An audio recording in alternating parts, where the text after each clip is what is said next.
Hello and welcome to the Tending Creativity podcast. This podcast focuses on creativity of and for women and non-binary folks. And for today's episode, I interviewed Brielle Webb. Brielle is an actor and content creator from Brooklyn, and I talked to her about her experiences with acting, school, and more. I really loved hearing from her and getting a glimpse into how she sees creativity in life, and I hope that you enjoy this episode. And by the way, this episode was recorded back in June of this year, 2020, for some context. But yeah, so here's the episode. I just want to start by asking you to introduce yourself, who are you, what do you do, and everything like that. So my name is Brielle Webb. Lately, I've kind of just been saying to everyone I'm in flux. I am an actor, but I also do a lot of creative projects on social media. So I find myself kind of in between a lot of things recently, but mainly I'm an actor and I also do content creation for brands. Cool. So how did you kind of get into acting? Was that the first thing you started, or did you kind of start content creation and working with brands first? Because you were going to college for acting, right? So would you consider that was your main focus creatively? Yes, it's always been my main passion, and I actually went to a performing arts high school, but even before then it was something that I've always had an interest in it. So I've been doing that for most of my life. That's always been the dream. And content creation kind of started maybe, I guess it was 3 years ago now, when the first brand reached out to me. And it's been fun ever since. Cool. So when do you remember kind of the first time that you thought of I don't know if you can remember this, if it's something that has been a desire of yours for a long time and a creative passion, but can you remember being younger and kind of deciding, oh, I really want to pursue acting? Was there a distinct moment, or it's more just you always? I don't think there was ever a distinct moment. I think that it was kind of in collaboration with just who I was as a person, but also what the adults around me were saying. Because as soon as I could speak, I was mimicking the TV, and they would always bring that up, and I really enjoyed performing. So it just kind of seemed it was very organic and very natural. And then whenever school plays are happening, I was so excited. But I think the moment I really began to take it seriously and see it as a craft and an art form that you have to put a lot of work into was when I went to high school. That's when they started to introduce me to acting technique. And before then, I have to be honest, and I think a lot of actors can say that, it was very, you had selfish motivations. You like to be in the spotlight and like to make people laugh and things like that. But they taught me that as an actor, you're a vessel and you have a responsibility to tell a story. And I think that my appreciation for the craft deepened. So you went to performing arts school. Was that something that you chose, or that your family brought up, or was it just something that, since you were kind of always performing and into this, that you and your family already knew even before you got into high school, or what was that like? Yeah, I really wanted to pursue it in high school. And there was, I live in the Bronx and I grew up in the Bronx, but there was a performing arts school here in the Bronx, but it was extremely underfunded. And there were 3 other schools in that school. And my mom encouraged me to, kind of come out of the borough and see what Manhattan had to offer. So I auditioned for professional performing arts and LaGuardia, and I ended up going to professional performing arts. Cool.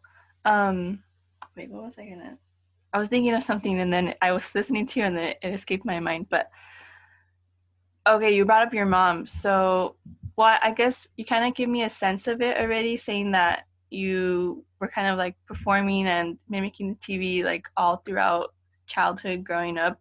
So would it be safe to say that your family was very supportive of your creativity?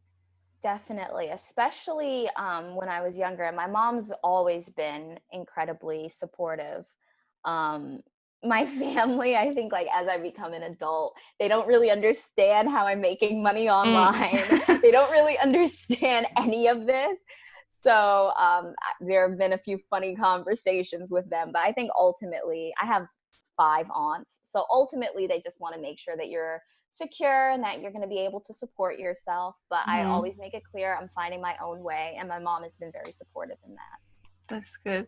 Do any of your other family members, like, are they into any other creative, uh I keep saying creative pursuits, but I'm trying to think of a different word. But do they do anything creative as well that you saw or you see now? um my aunts do not, but they're very dramatic, and it definitely was a strong influence on me. They're being with all of them at the same time is pure comedy, and it is the best acting lesson.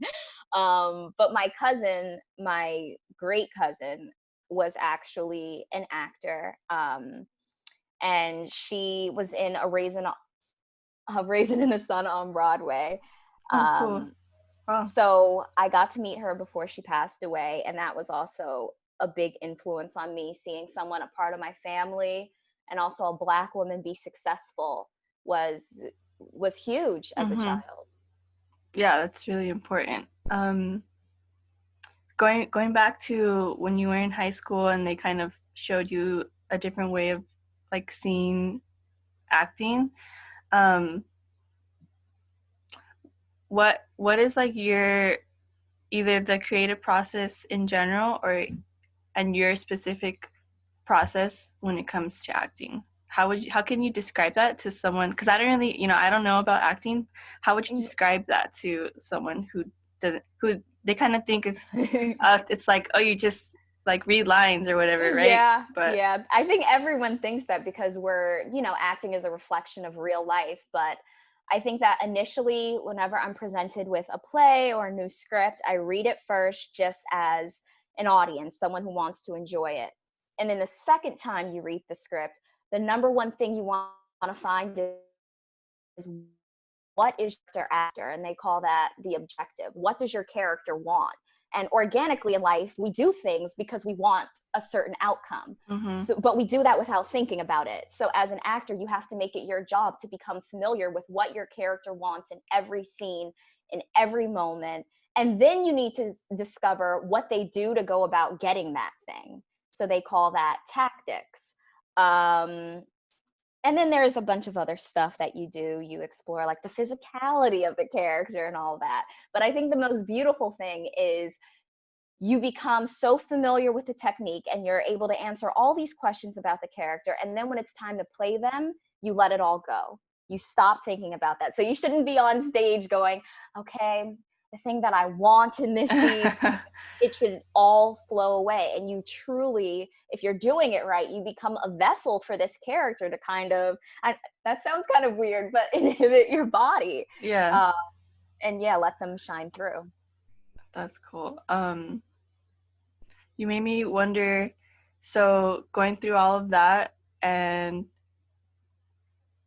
throughout your process of acting, um, has that like process shown you anything like has it helped you learn about yourself like as an individual separate from your characters, like doing all that exploration for a character? Yeah, I think that you really become aware of human nature. But I think that even in my personal life, really performing in front of people at the awkward age of like 12, 13, 14, um, it gave me a certain confidence. And PPAS especially was really good at supporting us and validating us and making us feel like our talent was important and it was something to be shared. And I think that's something I'll always carry with me. Just that confidence of knowing, I have a gift and I'm nurturing it and I have something to say and share. Yeah, that's really important. um when you were going to high school and then when you were going to college, was it always your, because there are different like types of acting, or fields of acting, like theater, film, I don't even know what. Yeah, definitely. Did you have like a specific goal, not goal, but area Yeah, that you were honing in on?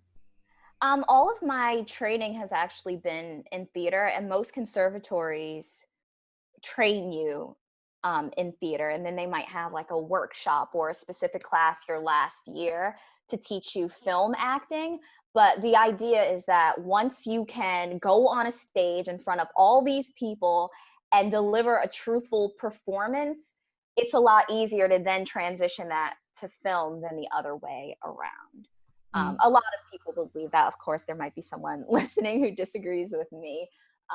But I think that it's really special to learn how to do that on a stage and to feel that energy with the audience and still be able to go through with your intentions as the character.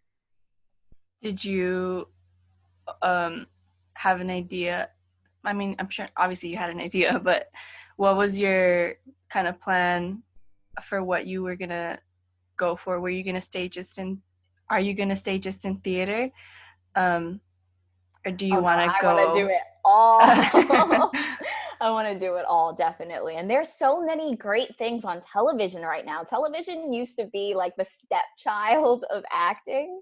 Um, but I definitely would say, like, in our lifetime, it's Yeah, become so rich and beautiful. There are so many shows that tell such a beautiful story that I'd love to be a part of. yeah, and especially considering we're still in like the infancy stages of television, like who knows what more is gonna become of it. So, or like how it's gonna change. So I want a Netflix show. you deserve it. Thank Just you. following you on Instagram.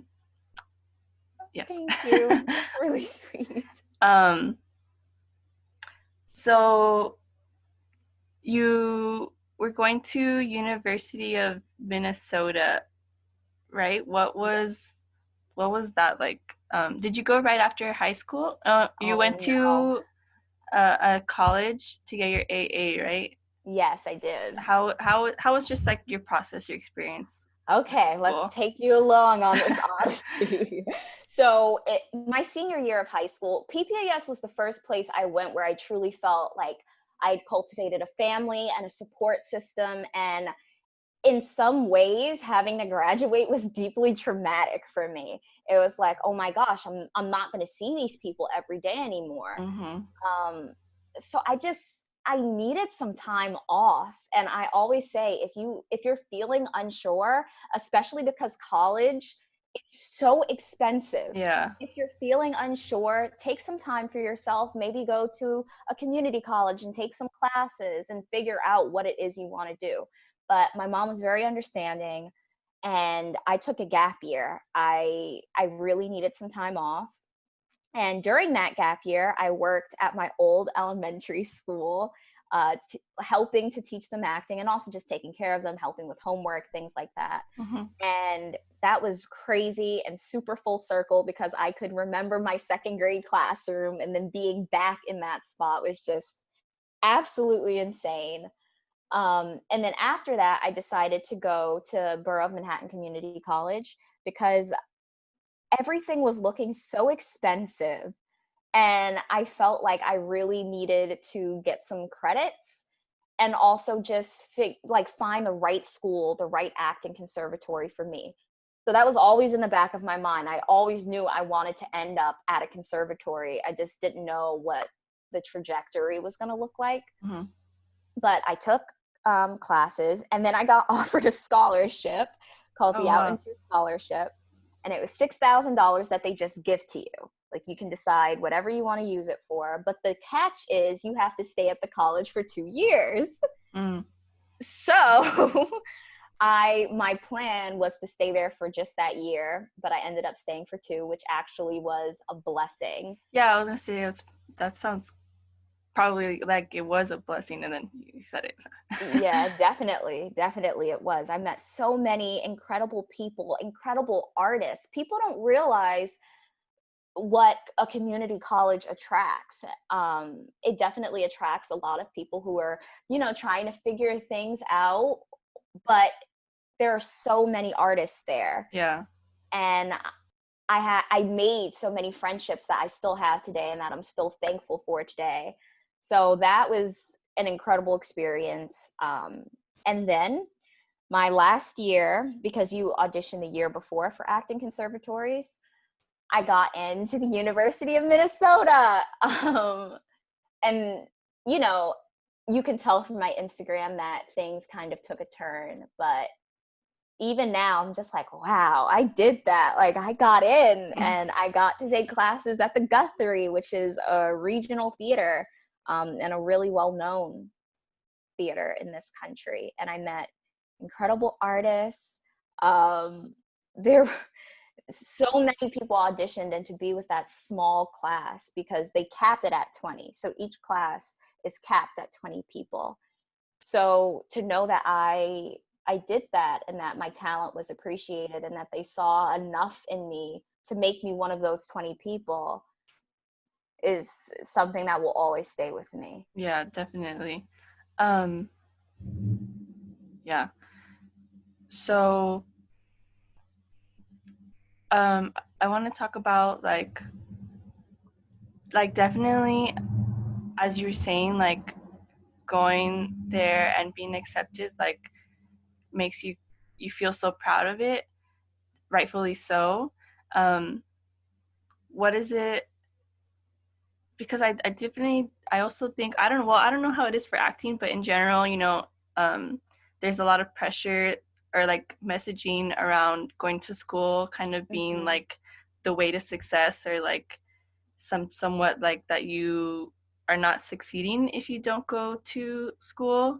Yeah, I think that's completely ridiculous. Yeah, definitely. How do you feel about that, like transitioning out of school? What's like,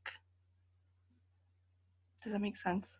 Yeah, completely. I think that society gives us this prescribed method to life. And, life isn't one size fits all. We all have our own journey. And I think that it gives so many people, like, definitely when I took my gap year, I felt bad about myself. Really? I Yeah. felt bad about taking the time I needed. And thank God that I did take that time. But society makes you feel like, oh, failure. And if there's anything that anyone takes away from this who has experienced what I have, just know that that is not true. And I'm happy that today, with everything that I'm going through in regard to college, I had to leave because I could no longer afford it. I'm happy that I have that belief system. And, that's hard enough as it is to have to leave some place where you're happy and where you're fulfilled. But Hmm. I think that if I still felt as though if I'm not currently in school, I'm a failure and, I'm not doing anything with my life, I don't think I'd be able to really cope with everything going on right now. Yeah. Yeah, I think it's terrible messaging, and it's really hurtful to people, and it stunts your growth trying to keep up with everybody else. Yeah, exactly. Like, I didn't take a gap year, but sometimes I like wish I did. But yeah, like it's crazy now that I'm 25, and I mean, I'm still young, but I even think back to, and I work with high schoolers, and I see them and Mm. I'm like, how do we, they're like, some of them are trying to apply for colleges and they're all stressed, and I'm like, you're just little babies, like how can Yeah. we make such a major decision, especially for a lot of us, a lot of people, it puts them into serious debt. Oh, um oh yes. that's like supposedly going to be setting us up for the rest of our lives, and And it it's doesn't. crazy. It Yeah, it doesn't. doesn't. Your life is always potentially changing, so And also just yeah. having to carry that debt in your early 20s. I have so many friends who are struggling right now. They've taken out so many loans, and it's not right. I want to be, this is like, I want to be very transparent, just because even though this is something that I'm still currently going through, I think that it can maybe help someone to know that they're not alone. But the University of Minnesota, um, my tuition was 13,000 a semester, and I thought that I was going to have the help that I needed. It ended up not working out that way. My family went through, you know, a lack of financial means, and it just wasn't possible. And I couldn't secure a loan on my own. So there really wasn't an option but to go. My beautiful company members started a GoFundMe, and we got enough for my first semester. But I was just thinking long term, like, what do I do over the next 4 years? And yeah, it became very apparent that I was digging myself into a very bad hole. So I returned all the GoFundMe money and I said my goodbyes. And now I'm figuring things out. But it's okay if you're a student and you're currently looking at all of these bills and you're feeling overwhelmed and you don't want to be there anymore. It's okay to say, I can't handle this. Definitely. And like I want to be transparent as well. Like I'm totally in such a privileged position because I was actually able to come out of school without any loans because That's of my, incredible. well, I mean, it's not all in part to myself. It's just that I had help from my parents and I had some scholarships. So I'm definitely in a position that a lot of people are not in.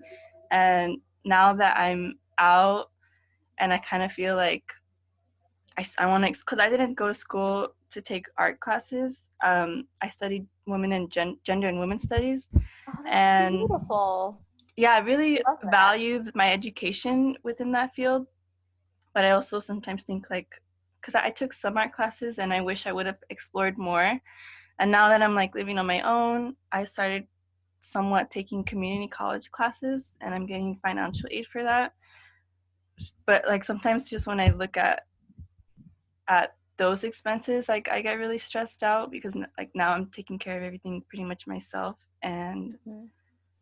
if I didn't have that help, like I wouldn't have, I probably wouldn't have gone that route just because I can see like what a detriment, like what a burden it is to so many young people.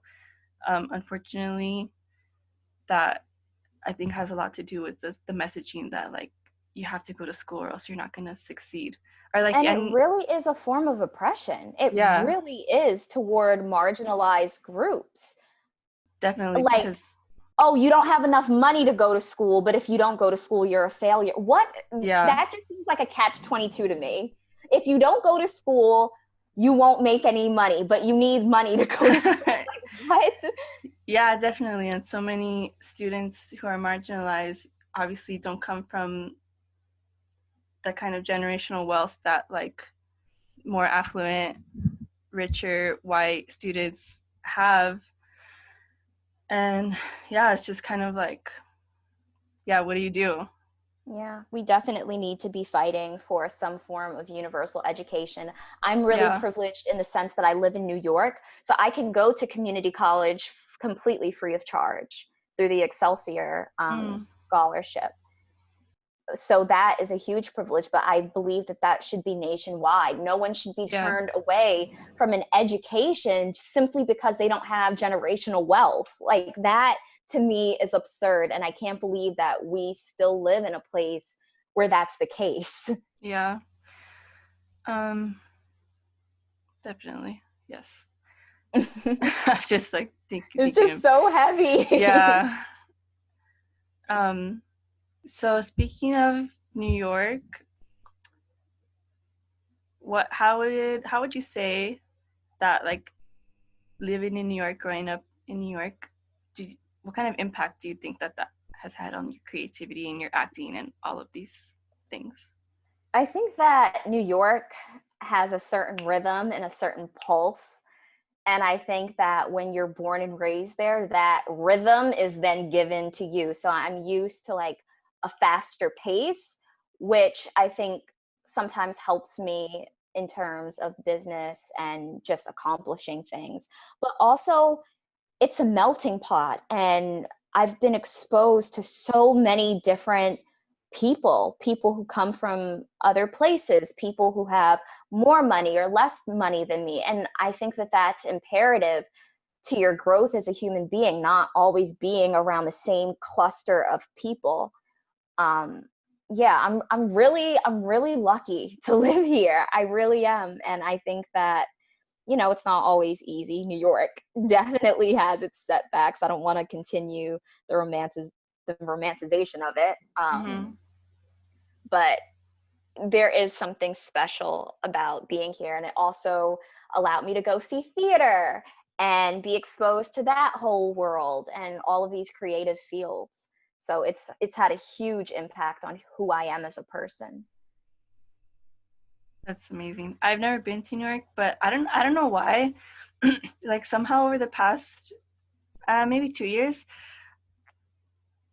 it's not intentional, but I feel like I follow way more people who live in New York now, and like I see so much about New York. I live in It's Los Angeles County. To you. Yeah, I want to visit. I have never even visited, so. Yeah, if you do visit, I'd love to like get coffee and I can show you some cool spots. Yeah, well, we'll see when traveling is safe, Oh yeah. I don't know if you want to talk about this too much, but what has like it been like with COVID and everything? Not gonna lie, it was extremely scary a few months ago. My grandma actually passed away from it, and that's when things got. Sorry. It's okay. I'm better now, but that's when things got very serious to me. I think that whenever we're going through something bad, we understand it, but we kind of always have this secret hope that it won't touch us or the people we love. And then when it happens, it's like, oh, this is real. And there was a time when everyone was getting it. It was so scary. I didn't leave my house literally for months, but numbers are down now. And, it feels like we're all taking a collective breath. Yeah, definitely. Thank you for sharing. So you said about 3 years ago is when you started first working with brands. What was that like, or what's that like for you? I started taking a photography class in community college, and I started to see Instagram more. Like before, it was just kind of a scrapbook, and then I wanted to approach it from a more artistic point of view and kind of mesh those two things together. And then Majuri reached out to me, and that was my first real thing. And that was super exciting. My friend helped me take pictures for that, and they put it on their website, and it was all super cool. And then since then, more brands just started reaching out to me. I think something that people don't really know is that other brands look at what other brands are doing, and then if they see you making content for them that they like, then they'll reach out to you too. So that was kind of the thing that started everything, and I'm thankful to them. They've helped me a lot. I love being a part of that community. That's cool. And then I saw you started a Skinsta. Oh yeah. But I mean, even before that, you were like very skincare oriented. Yeah, I love skincare. I love thinking skincare. Like, what is that? Have you worked with skincare brands? Yes, you have. I remember a post. I mean, I'm sure there's been more than one post, but I have one specific post in my mind that I remember. I was like, "Ooh, what is that?" That makes me so happy. How do you feel about skincare? Like, is it something like very light for you, or is it some like not that you don't really think too much about, or is it something that you kind of get because some people, it's like a very self-care kind of ritualistic thing for them. What are your thoughts on that? I don't think that self-care necessarily indicates levity, though. I remember reading this article in Kinfolk. Self-care is rooted in so many revolutionary movements. And I believe that self-care is a form of protest, especially when you're a part of a marginalized group. Definitely. It's saying this society doesn't want to see me succeed or take care of myself, and I'm going to do it in spite of that. Mm-hmm. So I approach it from that point of view. Like, I take it very seriously. And if you notice, this probably isn't true for everyone, but for me, when I'm depressed, when I'm feeling low, it gets hard for me to take care of myself. I get very like, I'm not gonna wash my face tonight, I don't feel like it. Yeah, I can So experience that sometimes too. yeah, I see it that way. And I think that it's so nice to apply like a serum that smells really good. That brings me joy. But I also believe that self-care should be determined by each individual. Yeah, And I think definitely. that yeah, I think that a lot of companies have hopped on the bandwagon and are Mm-hmm. like exploiting people. Yeah, like buy this thing and have a You'll self-care feel night. better. You'll feel Yeah, better about yourself. I think you'll be a better version of yourself. Yeah, we don't need those things. You don't need to buy anything to take care of yourself. It extends way deeper than that, like mentally, physically, being in like a care in a relationship with your family, yeah. eating what feels right for you, just anything, the spectrum of things, just surviving, like making sure that you're doing what is best for you Mhm. in any way, like is That is self-care. Like, self-care. yeah. I really try to make sure that the brands I work with, because when you have a responsibility, no matter how big your platform is, when you work with brands, you're giving them access to your platform and you're therefore giving them access to these people. So I really want to make sure that the brands I'm working with, uphold the same beliefs that I have. And while they are a business and I understand, I want to make sure that they actually care about the people that they're selling to. So that Yeah. means that they can't be, exploiting people in other countries or things like that, and then selling stuff and still care about the consumer. It just doesn't work that way. So especially recently, I've really been putting in the effort to make sure that these brands agree with me on certain issues before I post anything about them. Because, yeah. And speaking of that, like I know that you're very outspoken about like racism and systematic injustice, like even before right now when it's become even more well spoken about and we have like a whole movement going on. Before this started, you've definitely been an advocate for that. And I think sometimes, well, there's kind of two sides to it. Like there is a lot of people in like the, I guess, like beauty and fashion world who do speak up on these things and explain like how they're interconnected, that we can't separate them. But sometimes I still think that there's people who think like, oh, you're talking about skincare and then you're talking about intersectionality, like how are those things related? And I mean, I think that you probably have an audience who understands how these things are related. um, but yeah, that's definitely so important with your work, no matter what you do, but with like beauty and fashion and still bringing up like racism, um, oppression and things like that and how they're interwoven.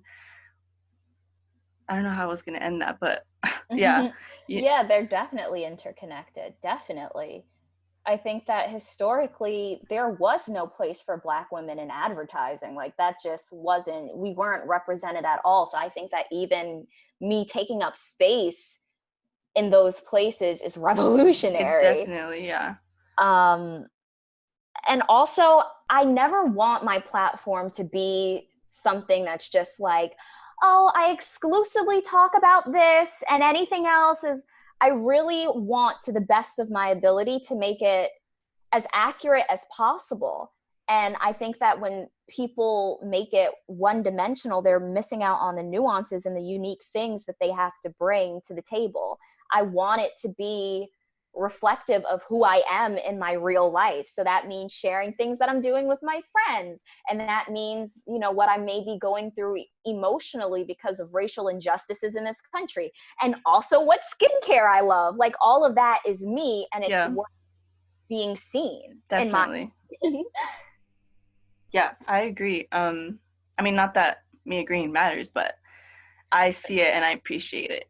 Thank you. That means so much to me, truly, that it's connecting with people like that. That was my biggest hope, and it seems to. So that's great. um I was wondering, what do you do? Do you ever have times where Sorry. I'm wording it weirdly. But what do you do like for inspiration or motivation? Do you have different periods of different inspiration, or not having inspiration, or having motivation, not having motivation, and how do you work through that? Yeah, I think that it's like the tides. Like it really just depends. I know some people, they really try to make it a thing where, like, during this period, I'm going to search for inspiration. And during this period, I'm not going to take in any new media so that all my thoughts are my own. I don't do it that way. I think that I just go with whatever I'm feeling in a very organic way. But the thing that I'm most inspired by is just walking around and keeping my eyes open, and I might see um, something that I want to take a picture of and share, or I might have an experience I want to talk about. Those things are truly inspirational for me, and I also love following other creatives and seeing what they're working on. Yeah.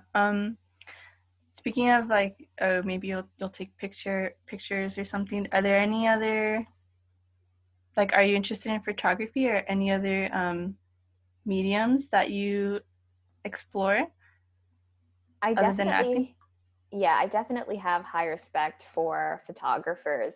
I think that's another medium where people don't realize how much Yeah. work goes into it. People assume like it's just a point and click thing, and it's not at all. So I love working on that and just allowing, my creativity to go through, a different medium and not just acting. I love acting to death, but I think that it's also important to explore your other sides. And photography for me is definitely one of them. And I also love writing, but not like I love writing little things on Instagram, or sometimes people will ask me to write something for a website, and that's really fun. Oh, that's cool. Um, yeah. Yeah, I've tried. I like sometimes think of trying to take pictures or photograph. I don't know if I'm saying that right. Yeah. And like the other day, I was taking pictures of my husband. Oh, well, first of all, he was not into it. I had to convince him to let me take them. That's the worst. And then I was like trying to like, because I had an idea of, and I know that I'm like such a beginner, so I had this idea of what I wanted to try to make it seem like I was even going for. And yeah, How did it I come? they're okay. I want to learn about editing too, so I'm gonna try to edit them. And but yeah, I definitely want to like try to get into that as a hobby. Yeah, it's a great Yeah. hobby. It really is. I love street photography just because you have to like really be aware of everything that's happening and all the movements of the people around you. But people definitely can get a little like when they hear Mm. that click.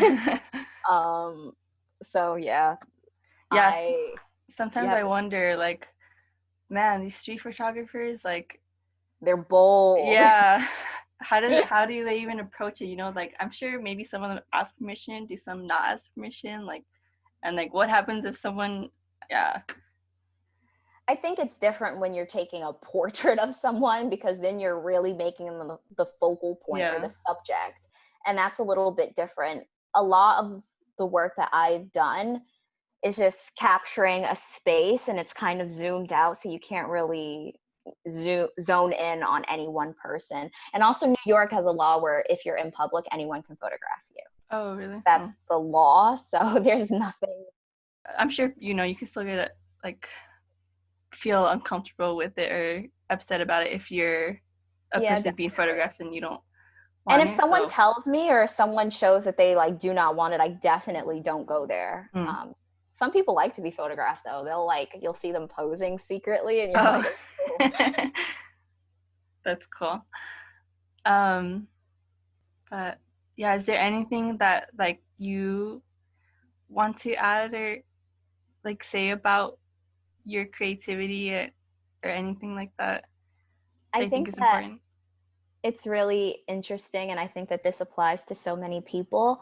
People will see your journey and really think that it's beautiful, and for you it might be a struggle or whatever, but never think that you're not inspiring someone or that you have nothing to contribute to a conversation, because these past few months have been difficult for me. Like many people can imagine, having to leave school because you can't afford it. That's hard.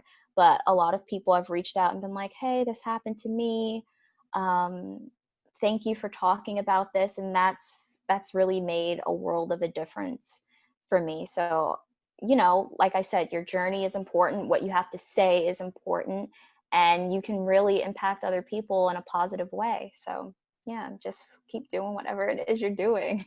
Yeah, I definitely appreciate that and agree with you. Like I said, even, you know, me just following you, I felt so impacted, and like I wanted to know more, and I appreciated learning about your experience and seeing the stuff that you create and how you navigate all that. Thank you so much. Thank you so much. That is insane to me that other people can see all of that. That's amazing. Thank you, internet. Yeah, it's crazy, the internet. Yeah.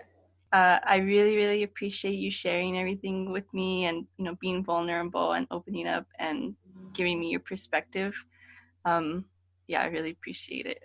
Thank you so much for giving me this opportunity to talk about all of this. This is amazing. Thank you. I don't know about acting, but like I said, I see you and your work, and I feel like I'm just so, like, I'm a fan of Brielle, and I will be a fan of whatever you do. Thank you. I'm a fan of yours too. I think that it's amazing that you're starting this podcast. This is needed. This is so needed. Thank you. Yeah, I'll talk to you soon. Yeah. Okay. All right. Bye. Bye. Thank you. I hope that you enjoyed that episode. You can find Brielle on Instagram at Brielle Webb, and currently she is a location scout and actor for an in the process film called Mudflower, and they are currently accepting donations to raise money to fund the film. So the synopsis of this film is: two young women find meaning among material absurdity in customer service and learn what it means to see beyond the self. So that's very exciting, and I will link the GoFundMe for that, as well as the Instagram page for the film, which is at Mudflower Film. Please subscribe to the podcast wherever you listen, and follow us on Instagram at Tending Creativity to see when new episodes are uploaded. Thank you for listening.